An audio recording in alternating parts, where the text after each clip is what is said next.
Hey, what's going on, everybody? My name is Corey, better known as the Seaman, and I want to welcome you to another edition of the Seaman Cinema Sit Down. As you can see, I still have my headphone in.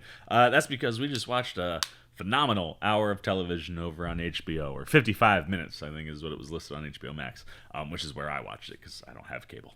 But we just got through another stellar episode of the best television show on all of TV right now. It's not wasting time. What am I talking about? Why don't you pull up a chair, take a seat? We are getting ready to dive in, spoiler free, into HBO's The Last of Us Season 1, Episode 7, Left Behind, which, as I said last week, is the episode that takes on the DLC of the same name, Left Behind, which focuses, for those that are unfamiliar, yes, we're going to be spoiler free here, but going into this, if you haven't watched the episode, this is an episode where we jump back and we get to see a little bit of Ellie at Fedra School, and we get introduced to Ellie's, at this point in the story, all we know of her is her best friend, Riley.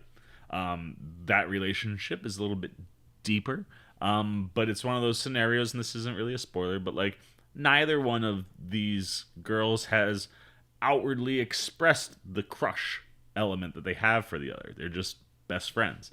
And this is an episode that kind of gets to explore some of that stuff for Ellie, which is super, super important for her character, right? Like, to be able to experience any kind of love, like, for that character, it's just like, it's one of those, like, I don't want to say too much because I'm not supposed to spoil anything, but like, it is one of those things where, like, in just generally talking about the episode, you need to understand that, like, best friends, we're kind of this episode is exploring what's going on there, from what that relationship really means to these two people. And it's one of those things where it's like that element of the story is so important to the performances that you get from Bella Ramsey and Storm Reid, who plays Riley here. I think these two girls absolutely smashed this episode. I mean, we know what Bella is bringing every single week to this show. She's just an absolute powerhouse, and you know, this is an episode for her where you get to experience things that this character's never gotten to experience before. You get to have a lot of wonder moments, right? Like, someone who was born inside of this global zombie pandemic never experienced the outside world, never got to experience a mall or an arcade or love or any of that stuff, right? And it's like, this is the episode where you get to kind of do all those things, and getting to see the wonder in Ellie's eyes, like how Bella captures that. You get a lot of wonderful close-ups on Bella this week, where you're really kind of absorbing, like, man, like, could you imagine what stuff, like, the stuff that's cool when you're a kid, the mall, first time you go to the mall, man, like, that's something, I don't know, like, I grew up in Jersey in an area where you can get to, like, multiple malls within 30 minutes. I can get to probably 8 different places in like 30, 45 minutes to an hour. And it's one of those, like, when you're a kid, man, the first time you walk into a mall, like, that's one of those, like, you remember, like, that's one of them early memories. Like, you walk into a mall, it's just like, whoa. First time you walk into, like, the first time I walked into an arcade, oh, man. And, like, getting to experience that with Ellie is something that I think Bella just absolutely crushes. And then flip it to the other side with Riley. You know, she's someone who has experienced things that, you know, Ellie hasn't. You know, she's had a family. She's lost that family with the pandemic. She's been in this mall before. She's seen some of the stuff that she ends up showing Ellie. And to kind of see the comparison, right? It's like you see the wonder in Ellie's eyes, and you see the joy in Riley's eyes watching Ellie do that. And Storm Reid she crushed all those things. And one of the things that Mazin and Druckmann mentioned, like, in the inside of the episode at the end, is how when they were casting for Riley, it was like they needed someone who could match Bella on a talent level, but could also be someone as a character you could believe could, like, check and kind of get the upper hand on Ellie. And Storm is the perfect casting to do that, because it is one of those where she's got that talent level, and she's had that talent level since she was a little girl, just like Bella. And she is someone who physically is bigger than Bella, and you could imagine that she gets the one up, or is the person who's protecting Bella in a lot of situations, even though Bella very much can handle her own. You know, it's kind of, it's one of these, this episode really allows you to see, even better than the game, some of the comparisons in and similarities and things that Ellie is drawn to, both in Riley as a friend, not as she doesn't have any romantic feelings for Joel, but the things that drive her together with Riley as a friendship, those elements you can see how they transfer to Joel. And how Ellie experiences and responds and does things. This is an episode that kind of dives into some of that, and it's through that story and that relationship and that chemistry that you really understand why Ellie is the way she is and why she fights as hard as she fights.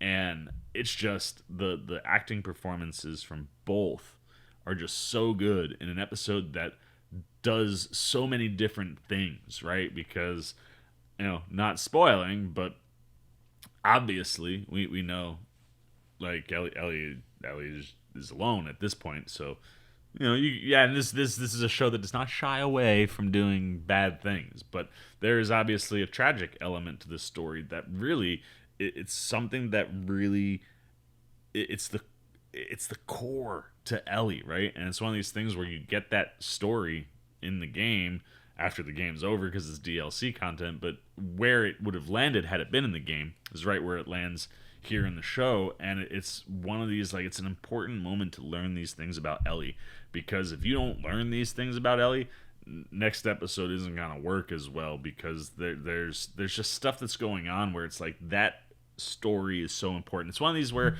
I think there are gonna be people that claim this is a filler episode. I think this is an episode that people kind of try to take shots at because it does kind of stop your main story and it goes backwards. But the fact that Ellie's at least tied to this episode, and it really is very similar to the Frank and Bill episode, where it's like you live this story that, yes, doesn't have anything directly to do with what the main story is moving itself forward, but what that story represents and where it gets the characters in that story has a direct impact on Joel. And this, because Ellie is in it, is something that has a direct impact on Ellie that plays a major factor in the storytelling of the present story. So it's one of these where it's like, this was an important episode, and there was a lot of things that go on in the mall and things I was looking forward to, and they nailed almost all of those things. And the things that they didn't nail, the things that were left out, the things that they changed or omitted, there's really cool elements of how, again, the way they're able to combine some stuff, meld some things together where you can accomplish multiple things from the game at one time. So like there's a section or an element to this part of the DLC content that's not touched or even looked at, but there are moments inside of the episode from the mall stretch of the DLC with Riley that remind you of these other stretches, that kind of fill in a little bit of gap in time that the game kind of jumps. And just it's one of those, like, I'm thoroughly impressed pretty much every time I watch how this show is able to combine moments or adapt so many things into the storytelling where it's like, oh man, yeah, you didn't do everything that was there, but I got the vibe and the feel, and I saw all the things I wanted to see or at least have referenced. And for me, there's gonna be a lot of that in this episode, and it pretty much does everything. Like, if you've played the game, you should be, and you enjoyed this DLC pack. Like I said, there's some stuff that's taken out of it, but it's not stuff that I think is detrimental to the storytelling here. And it's stuff that is represented throughout the storytelling with Riley, that I just think works really well. And yeah, I get that there's a big cliffhanger from last week, and maybe this episode will tell you some of those answers. It's one of those things where we know that we're going to get this Riley and Ellie story, but maybe this episode tells you what happens to Joel. Like, you might not have to wait till next week to know what happened there.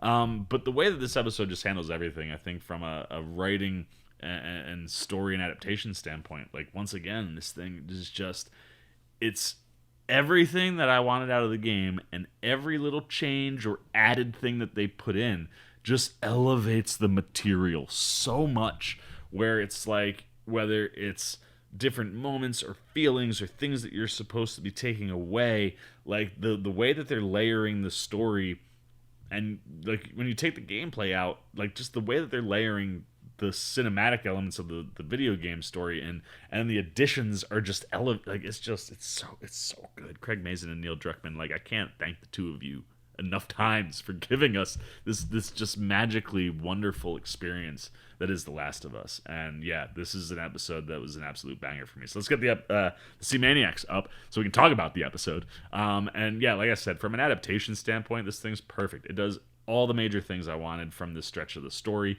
It represents it so well. The performances are even better. It elevates the material. The ads are nothing but just things that push everything forward. And this is one of those stories that just, it means so much to the character. You had to nail it, and they totally nail it from the adaptation side. So no surprise, it's a 5 for me there.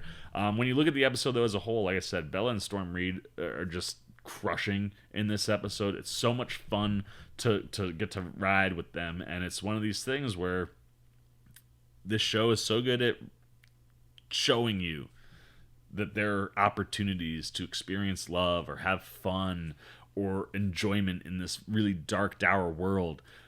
But the realization of the fact that like the world is dark and dour because you don't get to have a lot of time in those moments. And this episode so perfectly represents that from Ellie's perspective.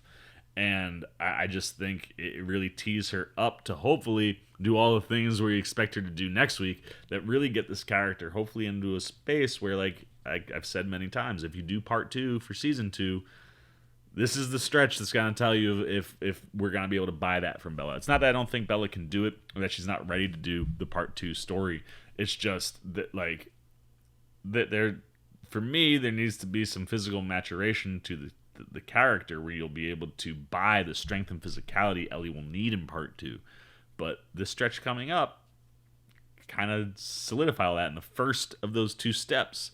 This episode 7, I thought they nailed it. And for me, when you look at the performances and just how they adapt things, the Easter eggs, the stuff that's in there, the emotional weight mixed with the fun of the episode, like, it's perfection for me, man. It's a 5 out of 5. It's the second episode I was most looking forward to after Sam and Henry was this DLC content with Riley. One, I just adore Storm Reid. She's so talented, and she matches Bella just step for step here. And it's one of those, again, like the relationship that we have with Joel, we kind of get a little bit of that with this Riley character, and it solidifies itself so quickly because of how good the girls are. So they crush it, man. The set, I mean, every episode they crush it. We know this already, but yeah, what we're getting from everyone here is just absolutely fantastic. And yeah, I mean, this is another one of those episodes where you're pretty much just with 2 characters, and those 2 characters and actors just captivate you and push you through all the things that you need. And you know, I had a question on like if they would add a little bit on the back end more than what we've gotten, because we've seen them extend some sequences or stay with Ellie a little bit longer. And the choice that they make in that department, ultimately, I was happy with how they handled it. So yeah, everything here for me is fantastic, pitch perfect, as it is almost every single week. So I'm going 5 out of 5 for the 3rd time this year or this season on the episode as a whole.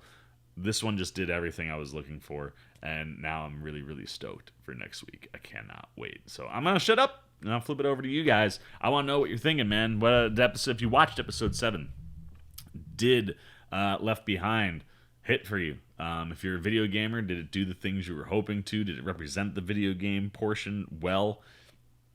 If you didn't play the video game, does this feel like a filler episode for you? Do you, especially coming off of what happens at the end of last week, like, is it jarring to do a backstory here? Again, as a video gamer, yes, we get this story after the game was over because it was downloadable content. But it takes place right where it should take place in the storytelling, and I think, as I've said, works really well. So I certainly want to know that from you guys, man. Anything you got in general, man, good, bad, indifferent, on The Last of Us season 1, episode 7. Keep it spoiler free. Put it down below in the comments section. I look forward to talking to you guys down there. As always, if you enjoyed this video, please give me a thumbs up. And if you're new, you want to come hang out with the C-Man anytime we're talking movies, TV, trailer reactions, you want to be here for my reactions to this episode, which will come up later in the week. You want to be here for next week, or just saying my coverage around The Last of Us. You dig the vibe in general and just kind of like the things I got to say about movies and TV. You want to show a little love and support. Well, hey, come join C-Maniac Nation. It's super easy. You just got to dive over there. Hit that subscribe button. Hit that little bell if you want those alerts. And until next time, for the C-Man Cinema Sit Down, I've been the C-Man. I'm signing off. Peace. Oh, you guys are still here. You snuck up on me. You must be looking for more of this guy. Well, I got 2 video options for you, man. Right up here and right over here. And if you want all those C-Man goodies, well, hey, come join the squad right on over there, and I'll catch you on the next one.